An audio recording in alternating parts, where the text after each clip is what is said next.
ఒకరోజు తెనాలి రామకృష్ణ తన ఇంటి ముందు కూర్చొని ఆలోచిస్తున్నాడు. అప్పుడు అతని భార్య వచ్చి, గారు, మనం కొంత ధనం పొదుపు చేసుకోవాలి. దొంగలు రోజురోజు పెరుగుతున్నారు. మన డబ్బును ఎక్కడ బాగుగా దాచాలో చూడండి అంది. తెనాలి రామకృష్ణ కొంతసేపు ఆలోచించి తన ఆలోచనను భార్యకు వివరించాడు. అప్పుడు రాత్రి అతను ఇంటి వెనుక బాగా పెద్ద ఒక కుండను తీసుకుని అందులో కొంత వరి పెట్టాడు. కాని పై భాగంలో కొన్ని బంగారు నాణేలు కూడా ఉంచాడు. దాన్ని తోటలో ఒక పెద్ద మట్టిలో పాతిపెట్టాడు. అతను అలాగే చేయడం చూసిన దొంగలు ఈ విషయం గమనించి రాత్రిపూట ఆ గిన్నెను త్రవ్వి తెచ్చుకున్నారు. కాని దాని లోపల ఉన్నది బంగారం కాదని తెలుసుకుని కోపంగా వెళ్ళిపోయారు.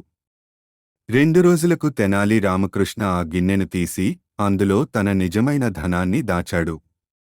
ఇక దొంగలు తిరిగి వస్తే మళ్లీ మోసపోతారన్న నమ్మకంతో సంతోషంగా ఇంట్లోకి వెళ్ళిపోయాడు.